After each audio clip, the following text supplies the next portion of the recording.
Okay, सो जो topic है आज हमारा वो है हमारे पास डेडलॉक। ठीक है। आज जो टॉपिक हम डिस्कस करने जा रहे हैं वो है डेडलॉक। एक्चुअली डेडलॉक का मतलब ये होता है कि हम अगर हमारे पास मल्टीपल प्रोसेसेस हैं तो वो मल्टीपल प्रोसेसेस मल्टीपल रिसोर्सेज को रिक्वेस्ट कर रही होती हैं। तो माइट भी पॉसिबल ऐसा हो सकता है कि एक रिसोर्स है और हमारे पास मल्टीपल प्रोसेसेस हैं, वो उसको रिक्वेस्ट करें और एट अ टाइम एक ही टाइम पर रिक्वेस्ट करें तो वो अवेलेबल ना हो। तो इस वक्त हम कह सकते हैं यहाँ पर हमारे पास क्या हो जाएगा, दो प्रोसेसेस के बीच में डेडलॉक आ गया कि अब वो रिसोर्स जो है वो कौन सा प्रोसेस उसको यूज करेगा। फॉर एग्जांपल अगर हमारे पास एक प्रिंटर लगा हुआ है और दो प्रोसेस एक साथ उस प्रिंटर को एक्सेस करेंगे तो इसको हम फॉर एग्जांपल एक्सेस करने की रिक्वेस्ट करते हैं, या एक प्रोसेस उसको ऑक्यूपाई करके रख लेता है, तो इसको हम कहते हैं कि हमारे पास क्या हो गया, यहाँ पर डेडलॉक क्रिएट हो गया कि हमारे पास दो प्रोसेस के बीच में डेडलॉक क्रिएट हो गया कि कौन सा प्रोसेस पहले अप्रूव करेगा, दूसरा प्रोसेस कब अप्रूव करेगा। ठीक है। सो इसके हमारे पास नेसेसरी कंडीशंस जो होती हैं वो हमारे पास चार तरह के मेजरली जो डेडलॉक्स आते हैं वो चार तरह के होते हैं। एक हमारे पास कहलाता है म्यूचुअल एक्सक्लूजन।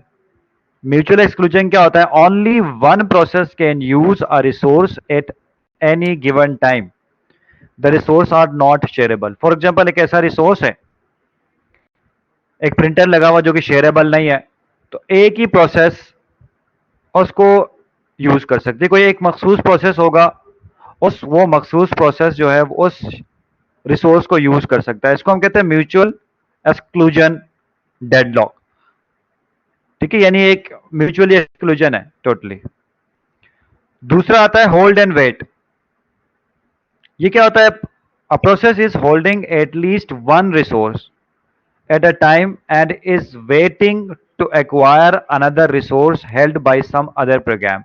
फॉर एग्जाम्पल आपके पास एक रिसोर्स, एक प्रोसेस है, उसने एक रिसोर्स को होल्ड करके रखा हुआ है और उसको दूसरा रिसोर्स रिक्वायर्ड है, और वो दूसरा रिसोर्स एक दूसरे प्रोसेस ने उसको होल्ड करके रखा है। तो अब क्या होगा, जो पहला प्रोसेस है, प्रोसेस नंबर वन, वो वेट कर रहा है। होल्ड किया हुआ एक रिसोर्स को होल्ड करके रखा हुआ, दूसरे के लिए वेट करके रखा हुआ है। तो जो होल्ड करके रखा हुआ वो दूसरे प्रोसेस को मिल नहीं सकता है, और जो दूसरे प्रोसेस ने होल्ड करके रखा हुआ ये प्रोसेस उसको मिल नहीं रहा है। तो यहां पर क्या आता है, आपके पास डेडलॉक क्रिएट हो जाता है। इसको हम कहते हैं यहां पर डेडलॉक। तीसरा जो डेडलॉक आता है वो आता है नॉन प्रिमेशन, प्रियम्पशन या प्रिमेशन भी कह सकते हैं। ठीक है। The resource can be released by a processor voluntarily after execution of the process. For example यहां पर ऐसा होता है कि किसी प्रोसेस को एक रिसोर्स रिक्वायर्ड थी, उसने होल्ड करके रखा है, और जैसे ही प्रोसेस कंप्लीट होता है ये उसको क्या कर देता है, रिलीज कर देता है, नॉन प्रियम्प्ट कर देता है, रोक के ही रखता है। ठीक है। और फोर्थ जो लास्ट है वो क्या है हमारे पास, सर्कुलर वेट है। फॉर एग्जाम्पल ऐसा होता है, set of processes are waiting for each other in a circular fashion. For example दो प्रोसेसेस हैं, दो रिसोर्सेज हैं, वो आपस में क्या कर रहे होते हैं, एक दूसरे को रिक्वेस्ट कर रहे हैं एक सर्कुलर वे में। फॉर एग्जाम्पल यहाँ पर इमेज में भी मैंने वो सर्कुलर रिक्वेस्ट का एक इमेज भी एग्जाम्पल के तौर पर रखा है।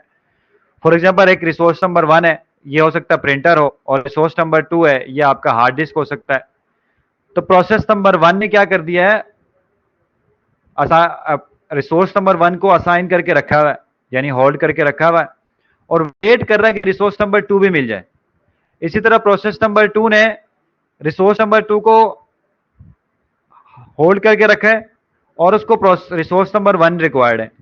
तो ये क्या हो जाएगा, एक सर्कुलर वे में आपका भाई चलता रहेगा, ये बार बार ये आता रहेगा। तो इसको भी हम कहते हैं सर्कुलर डेडलॉक है। सर्कुलर वेट जो है इसको हम कहते हैं डेडलॉक है यहाँ पर। अब ये प्रोसेस कभी भी ये दोनों प्रोसेस में कोई प्रोसेस एग्जीक्यूट नहीं हो पाएगा या डेडलॉक में फंस जाएगा, सर्कुलर वे में घूमता रहेगा। सो इसको हम कहते हैं, इस पूरे प्रोसेस को हम कहते हैं हमारे पास डेडलॉक्स। यानी डेडलॉक क्या होता है हमारे पास, कि अगर कोई प्रोसेस दूसरे रिसोर्स को रिक्वेस्ट करे और वो रिसोर्स को सिर्फ दूसरे प्रोसेस ने उसको होल्ड करके रखा हुआ है, तो उसको हम कहते हैं हमारे पास ये क्या है, यहाँ पर डेडलॉक आ गया प्रोसेस के बीच में। सो इस डेडलॉक को खत्म करने के लिए हमारे पास मल्टीपल एल्गोरिथम्स आते हैं। इस डेडलॉक को अवॉइड करने के लिए, इस डेडलॉक को कंप्लीटली खत्म करने के लिए हमारे पास मल्टीपल एल्गोरिथम्स आते हैं। तो वो भी हम डिस्कस करेंगे।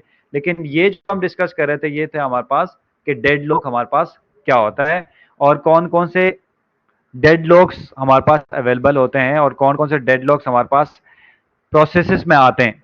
तो इसको हम कहते हैं क्या कि डेडलॉक्स इन ऑपरेटिंग सिस्टम में डेडलॉक्स इस तरह आते हैं और इसको हम कहते हैं डेडलॉक्स। ठीक है, क्लियर है यहां तक? समझ आ गया डेडलॉक्स क्या होते हैं? ओके,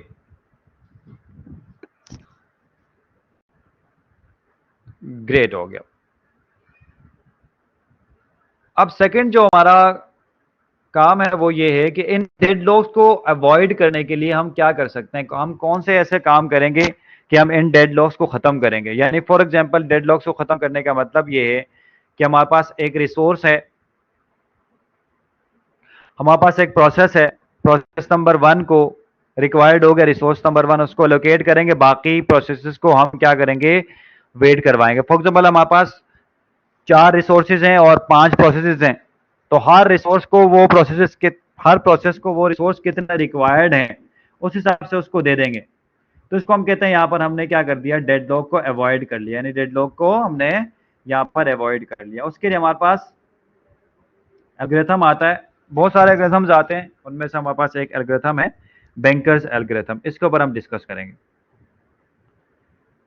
सो बैंकर्स एल्गोरिथम को क्या कहते हैं, बैंकर्स एल्गोरिथम को कहते हैं डेडलॉक डिटेक्शन एल्गोरिथम या फिर डेडलॉक अवॉइडेंस एल्गोरिथम। यानी ये डेडलॉक को डिटेक्ट भी करता है और डेडलॉक को क्या करता है, अवॉइड भी करता है।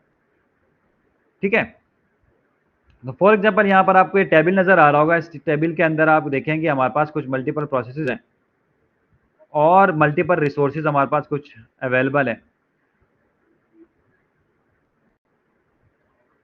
अब हमें करना क्या है कि हमारे पास कौन से प्रोसेस को कौन सा रिसोर्स रिक्वायर्ड है, तो ये हमें क्या करके देता है, जो डेडलॉक एल्गोरिथम है, बैंकर्स एल्गोरिथम, ये हमें एक सेफ रूट प्रोवाइड करके देता है जिसको हम कहते हैं सेफ रूट। ये सेफ रूट क्या होता है कि आपको बताएगा कि भाई सबसे पहले रिसोर्स कौन से प्रोसेस को मिलेगा, उसके बाद कौन से प्रोसेस को मिलेगा, उसके बाद कौन से प्रोसेस को मिलेगा, वन बाय वन आपको एक सेफ रूट प्रोवाइड करता है। और अगर आपके प्रोसेसेस के और रिसोर्सेज के बीच में ये सेफ रूट क्रिएट नहीं होता है तो उसको हम कहते हैं ये अनसेफ रूट है, यानी यहाँ पर डेडलॉक आ जाएगा, कुछ भी करें ये डेडलॉक खत्म नहीं हो सकता। इसको हम कहते हैं डेडलॉक डिटेक्शन और डेडलॉक अवॉइडेंस, कि हम लोग डेडलॉक को अवॉइड कैसे करेंगे, सेफ रूट के जरिए करेंगे। यानी एक सेफ रूट प्रोवाइड करेंगे जिसके जरिए हम लोग कहेंगे कि हमारे पास क्या है, ये डेडलॉक अवॉइड हो जाएगा। सो यहाँ पर देखें हमारे पास सबसे पहले तो हमारे पास 3 रिसोर्सेज हैं, ए बी एंड सी। ये ए हो सकता है प्रिंटर हो जाए, बी हो सकता है आपके पास सीपीयू, सी हो सकता है आपका हार्ड ड्राइव या कुछ भी। तो 3 तरह के आपके पास रिसोर्सेज हैं, उनको हमने ए बी सी नाम रखा है, आप कुछ भी नाम रखें इसको। और हमारे पास 5 प्रोसेस है, P1, P2, P3, P4 and P5। अब हमने क्या करना है कि हमें एक सेफ रूट प्रोवाइड करके देना है यूजिंग बैंकर्स एल्गोरिथम, कि हमारा जो प्रोसेस है उसको कौन सा सेफ रूट सूट करता है, वो कौन से सेफ रूट को यूज करेगा तो सारे प्रोसेसेस को सारे रिसोर्सेज अवेलेबल मिल जाएंगे। तो यहाँ पर देखें सबसे पहले हमने क्या किया, हमारे पास 4 तरह के एलोकेशन होती हैं। एक एलोकेशन है हमारे पास, दूसरा हमारे पास मैक्सिमम नीड है, तीसरा हमारे पास अवेलेबल है, चौथा हमारे पास है रिमेनिंग नीड। एलोकेशन का क्या मतलब है, एलोकेशन का मतलब ये है कि कौन कौन से रिसोर्सेज कितने कितने प्रोसेसेस को एलोकेट हुए हैं, इसको हम कहते हैं एलोकेशन। यानी कौन से प्रोसेस को कौन सा, यानी कौन से प्रोसेस को कौन से रिसोर्सेज मिल चुके हैं, एलोकेट हो चुके हैं, उसको हम कहते हैं एलोकेशन। और कितने इसको रिक्वायर्ड थे उसको हम कहते हैं मैक्सिमम नीड। और इस वक्त कितने हमारे पास रिसोर्सेज अवेलेबल हैं, यानी कितने इस वक्त रिमेनिंग अवेलेबल है, इसको हम कहते हैं अवेलेबल रिसोर्सेज। और आखिर में कहते हैं कि प्रोसेस को मजीद कितने रिक्वायर्ड हैं, एलोकेशन के अलावा मजीद कितने रिक्वायर्ड हैं, इसको हम कहते हैं रिमेनिंग नीड। तो ये 4 चीजें हमने टेबल में फिट करनी होती है, इसके जरिए हम लोग क्या निकाल के देते हैं, सेफ रूट निकाल के देता है हमें कौन, बैंकर्स एल्गोरिथम।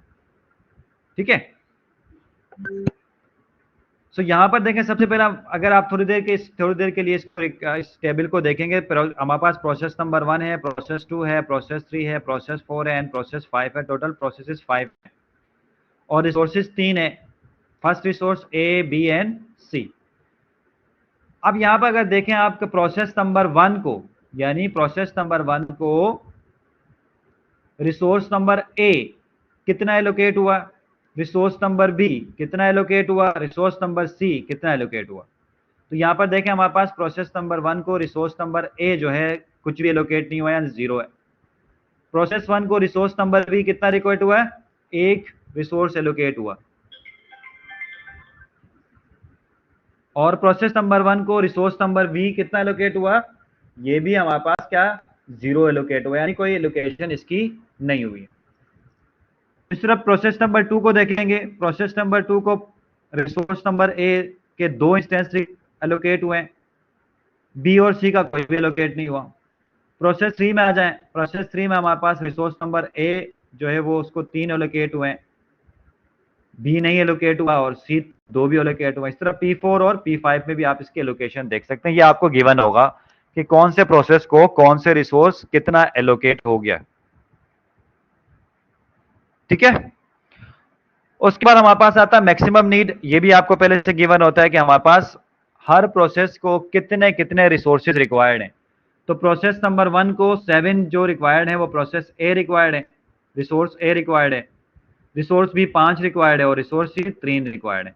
तो ये रिक्वायरमेंट आपने पहले से लिख दी कि मैक्सिमम नीड क्या है, ये है आपके पास। प्रोसेस 1 के लिए 7, प्रोसेस 2 के लिए 5, प्रोसेस 1 के लिए रिसोर्स ए जो है 7 रिक्वायर्ड है,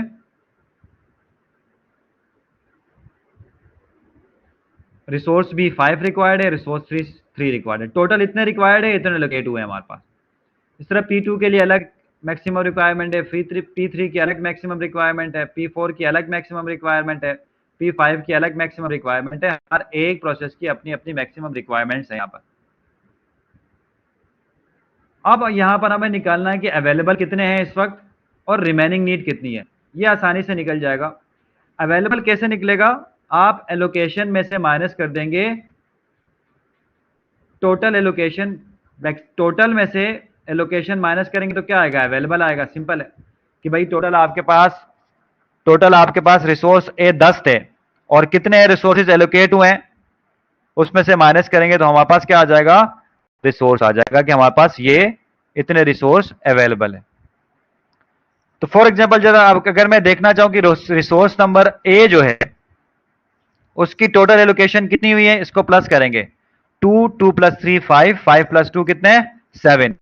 तो टोटल हमारे पास कितने हैं, 7 टोटल एलोकेट हो चुका है। रिसोर्स नंबर बी को काउंट करेंगे तो रिसोर्स नंबर बी टोटल कितना एलोकेट हुआ है, 2 एलोकेट हुआ। रिसोर्स नंबर 3 को कैलकुलेट करें, 2 प्लस 1 प्लस 2 5, टोटल 5 एलोकेट हुआ। तो टोटल एलोकेशन यहां पर आ गई हमारे पास हर रिसोर्स की, कि रिसोर्स नंबर 1 इतना एलोकेट हुआ था, रिसोर्स नंबर 2 एलोकेट हुआ और रिसोर्स नंबर 3 जो है वो 5 एलोकेट हुआ है। अब टोटल में से इसको माइनस करेंगे तो हमारे पास क्या आ जाएगा, अवेलेबल आ जाएगा। टोटल क्या है 10, रिसोर्स नंबर पे टोटल कितने थे हमारे पास 10, एलोकेट हमने कितने किए 7, तो बचे कितने 3। तो देखें यहां पर 3 आ गया। रिसोर्स नंबर बी जो है टोटल कितना था 5, एलोकेट कितना हुआ 2, तो कितना बचेगा 3। रिसोर्स नंबर सी टोटल हमारे पास 7 है, एलोकेट कितना हुआ है 5 एलोकेट हुआ, तो बचा कितना 2। तो टोटल हमारे पास क्या हो गया, ये अवेलेबल यहां पर आ गया। ठीक है, अवेलेबिलिटी समझ आ गई आपको कि अवेलेबिलिटी हमने किस तरह निकाली, टोटल में से हमने माइनस कर दिया एलोकेशन को, तो हमारे पास टोटल अवेलेबल आ जाएगा। अब बारी आती है रिमेनिंग नीड की। अब रिमेनिंग नीड कैसे निकालेंगे, रिमेनिंग नीड सिंपल है कि टोटल कितने रिक्वायर्ड, मैक्सिमम कितने रिक्वायर्ड थे और आपने कितने एलोकेट किए, उसको माइनस करेंगे तो हमारे पास क्या आ जाएगा, रिमेनिंग नीड आ जाएगा। ऐसा या नहीं, टोटल यानी फॉर एग्जांपल एक प्रोसेस को इतने रिक्वायर्ड थे, हमने इतने एलोकेट किए, तो बचे कितने, वो रिमेनिंग हो गया। सिंपल है। तो अब इसको माइनस करें जरा, 7 को 0 से माइनस करेंगे तो क्या आएगा 7, यानी 7 रिक्वायर्ड है। 5 रिक्वायर्ड थे, 1 ऑलरेडी एलोकेट किया, तो कितने रिक्वायर्ड है 4 मजीद रिक्वायर्ड है। 3 रिक्वायर्ड थे, कुछ भी एलोकेट नहीं किया, यानी सी को 3 रिक्वायर्ड थे, 3 में से 3 में से -0 करेंगे तो क्या हो जाएगा, 3 आ जाएगा आपके पास। ये हो गया आपके पास क्या, रिमेनिंग नीड। अब प्रोसेस नंबर 2 की रिमेनिंग नीड निकालें। प्रोसेस नंबर 2 की रिमेनिंग नीड निकालने के लिए क्या करेंगे, आप 3 में से 2 को माइनस करेंगे, क्या आ जाएगा, 1। 2 में से 0 माइनस करेंगे, 0, 2 और ये 2। तो आपके पास क्या हो गया, यहां पर मैक्सिमम नीड में से हमने क्या कर दिया, एलोकेशन को माइनस किया, तो हमारे पास क्या आ गया, रिमेनिंग नीड आ गया। मैक्सिमम नीड ये है, उसमें से रिमेनिंग को माइनस करेंगे तो क्या आ जाएगा, यहां पर 6, फिर 0, 0। ये कैसा आ गया, 9 में से 3 माइनस किया, 6 बचा, 0 में से 0 माइनस किया, 0 बचा, 2 में से 2 माइनस किया, 0 आ गया। इसी तरह यहां पर देखें, इसको माइनस कर दें, 4 में से 2 माइनस किया गया, 2 आएगा, 2 में से 1 को माइनस करेंगे 1, और 2 में से 1 को माइनस करेंगे 1। तो ये हमारे पास आ गया रिमेनिंग नीड। इसी तरह यहां पर ये रिमेनिंग नीड देख लेंगे, 5 में से 0 माइनस करेंगे, क्या आएगा, 5। 3 में से 0 माइनस करेंगे, क्या आ गया, 3। 3 में से 2 माइनस करेंगे, हमारे पास क्या आएगा, 2। तो टोटल हमारे पास क्या आ गया, इस तरह आपका रिमेनिंग भी आ गया यहां पर, कि रिमेनिंग हमारे पास कितना आता है, 3 - 1, यहां पर 1 आएगा ना, तो ये 3 - 2 1 आ जाएगा। तो ये हमने क्या किया यहाँ पर, सबसे पहले काम तो हमने ये किया कि हमने स्टार्टिंग में मैक्सिमम नीड को निकाला, उसमें से रिमेनिंग नीड निकाल दी, और एलोकेशन से हमने अवेलेबल निकाल दिया। ठीक है, यहां तक समझ आ गया।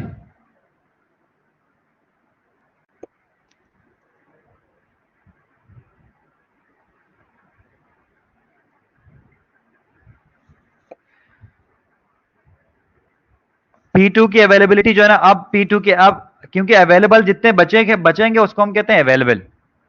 अब P2 की अवेलेबिलिटी अब निकालेंगे हम लोग।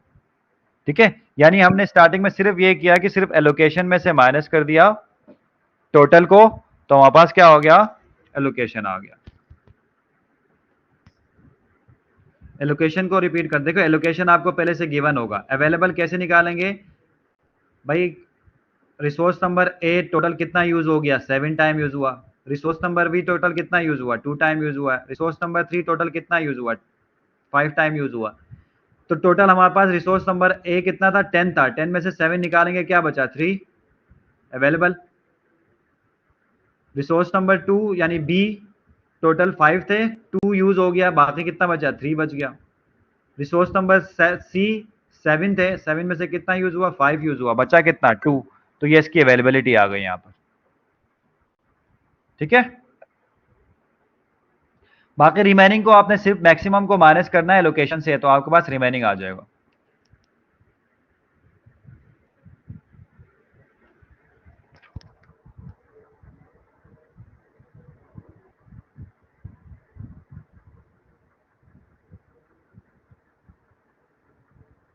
ठीक है, समझ आ गए।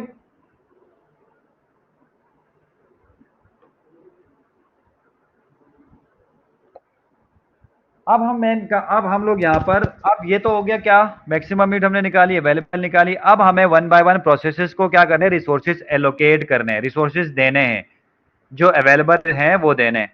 तो फॉर एग्जांपल हम प्रोसेस अगर 1 से स्टार्ट करते हैं, तो प्रोसेस 1 से अगर हम स्टार्ट करेंगे तो देखें, प्रोसेस 1 को रिसोर्स ए कितना रिक्वायर्ड है, 7, लेकिन हमारे पास अवेलेबल कितना है, 3।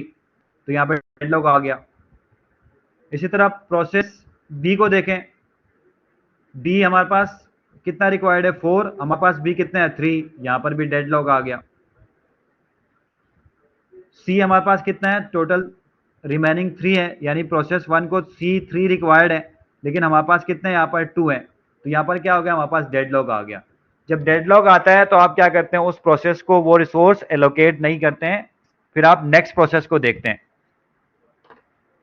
जब तक तीनों रिसोर्सेज प्रॉपरली एलोकेट नहीं होंगे तब तक आप एलोकेट नहीं कर सकते। यानी होना क्या चाहिए, हमेशा जो आपका मैक्सिमम नीड है, हमेशा जो आपका अवेलेबल है, वो लेस देन होना चाहिए किसके, सॉरी ग्रेटर देन होना चाहिए किसके, रिमेनिंग के।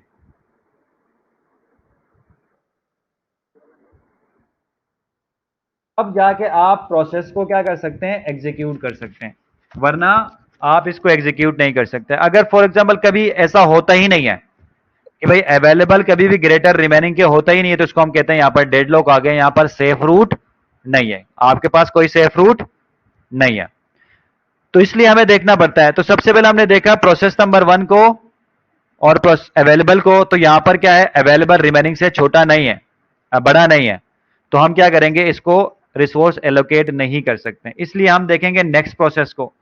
क्या प्रोसेस नंबर 2 छोटा है अवेलेबल से? यस छोटा है। देखें आपके पास, अगर ए को देखें, A1 है हमारे पास 3 अवेलेबल है, B2 है हमारे पास 3 अवेलेबल है, फिर भी दे सकते हैं, C2 है हमारे पास 2 अवेलेबल है, तो हम इनको क्या कर सकते हैं, एलोकेट कर सकते हैं। तो इसलिए हम क्या कहेंगे, अब हम P2 को एलोकेट कर रहे हैं, तो सबसे पहले सेफ रूट में क्या आएगा, सेफ रूट में आपका आएगा P2। ठीक है, सबसे पहले सेफ रूट में क्या आएगा, P2 आएगा, यानी सबसे पहले P2 को एलोकेट हो जाएंगे। सबसे पहले किसको एलोकेट होंगे, P2 एलोकेट हो जाएगा। जब P2 एलोकेट हो गया, इसको हमने कलर कर दिया, फॉर एग्जांपल भाई सबसे पहले P2 एलोकेट हो गया, हमने ग्रीन कर दिया, ये P2 एलोकेट हो जाएगा। अब आप मुझे बताएं, P2 एलोकेट जैसी हो गया, हो जाएगा, उसके बाद क्या होगा, जैसे ही P2 एलोकेट हो जाएगा, रिसोर्सेज मिल जाएंगे, तो P2 क्या हो जाएगा, एग्जीक्यूट हो जाएगा। और जब P2 एग्जीक्यूट होगा तो क्या होगा, जो P2 ने ऑलरेडी एलोकेट हुआ था वो भी रिलीज कर देगा, यानी P2 ने ऑलरेडी रिसोर्स नंबर ए को एलोकेट करके रखा था, अब P2 को हम बाकी भी दे रहे हैं, तो क्या हो जाएगा, ये एग्जीक्यूट हो जाएगा, और जब एग्जीक्यूट हो जाएगा तो क्या होगा, जो एलोकेट हुए थे वो भी फ्री हो जाएंगे। ऐसा ही है। तो अब देखें यहां पर हमारे पास क्या थे, पहले से हमारे पास रिसोर्स 3 है, P2 ने कितना एलोकेट किया था, 2 एलोकेट किया था, तो 3 और जमा 3 + 2 क्या हो जाएगा, 5, तो हमारे पास अब कितने हो गए, 5 हो गए। बाकी क्या है, बाकी बाकी एलोकेट किया ही नहीं है, तो बाकी एलोकेट नहीं किया, तो जो बचे हैं वही आपके पास क्या हो जाएंगे, रिमेनिंग में हो जाएंगे, तो ये अवेलेबल हो गए।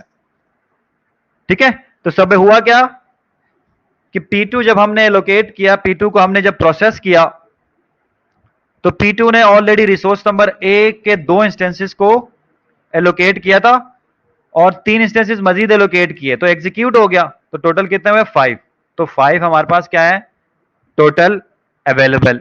बाकी तो एलोकेशन की नहीं थी हमने, तो एलोकेशन बाकी आएगा ही नहीं यहां पर, तो ये 3 2 वैसे के वैसे आ जाएगा। ठीक है, उसके बाद आप दोबारा P3 को देखेंगे, हम 1 बाय 1 देखेंगे। क्या P3 इस वक्त एलोकेट कर सकते हैं हम लोग, यानी प्रोसेस कर सकते हैं? नहीं कर सकते। क्यों नहीं कर सकते हैं, देखिए अब हमारे पास टोटल कितने रिक्वायर्ड है, 6, हमारे पास कितने हैं, 5 हैं, तो बाकी तो एलोकेट कर सकता हूं, लेकिन इस 5 को नहीं कर सकता, तो बाकी भी डेडलॉक आ जाएगा। एक में अगर डेडलॉक आ गया, एक रिसोर्स में भी डेडलॉक आ गया, तो इसका मतलब क्या पर ये डेडलॉक है, तो हम P3 को भी एग्जीक्यूट नहीं कर सकते। इसके बाद हम नेक्स्ट पे जाएंगे, P2 को P4 को देखें, P4 को हम एग्जीक्यूट कर सकते हैं, बिल्कुल P4 को हम एग्जीक्यूट करेंगे दूसरे नंबर पे। जब P3 को एग्जीक्यूट करेंगे, P4 को एग्जीक्यूट करेंगे, तो देखें P4 ने ऑलरेडी ये एलोकेट करके रखा है अपने पास, अब ये क्या हो जाएंगे, प्लस हो जाएंगे, तो अब जब प्लस हो जाएंगे तो क्या हो जाएगा आपके पास,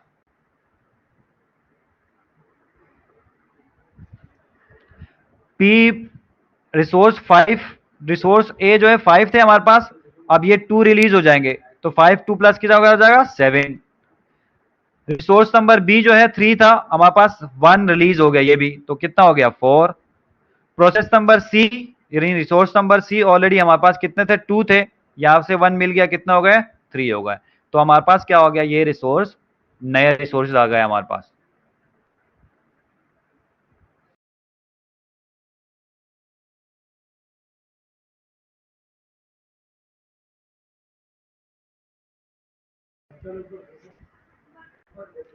ठीक है,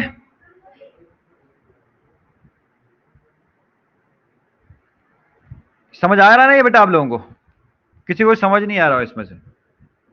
मैं एक दफा करवा देता हूं, उसके बाद अगर समझ नहीं आया तो पूछ लीजिएगा, एक दफा और रिपीट कर लेंगे।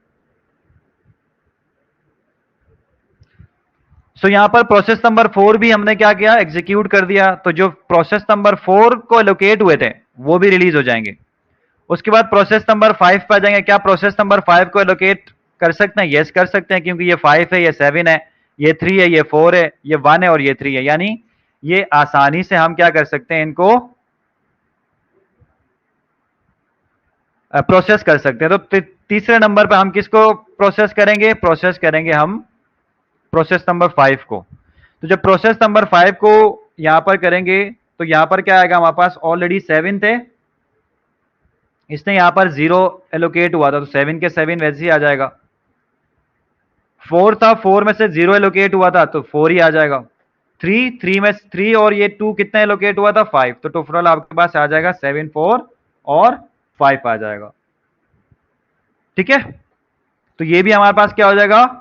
एलोकेट हो गया प्रोसेस नंबर 5 भी। अब दोबारा हम प्रोसेस नंबर 1 पे जाएंगे, क्योंकि अब हमने प्रोसेस, अब क्या प्रोसेस नंबर 1 को एग्जीक्यूट कर सकते हैं? यस, बिल्कुल कर सकते हैं, क्योंकि ये भी 7 है, ये भी 7 है, ये 4 है, ये भी 4 है, ये 3 है, ये 5 है। तो हम आसानी से इसको प्रोसेस कर सकते हैं, एग्जीक्यूट कर सकते हैं। तो चौथे नंबर पे अब यहां पर हमने, उसके बाद यहां पर बताना P2 के बाद हमने सेफ रूट कौन सा बनाया? P3 बनाया। फिर सेफ रूट कौन सा बनाया? तो P3 नहीं बनाया बल्कि P4 बनाया।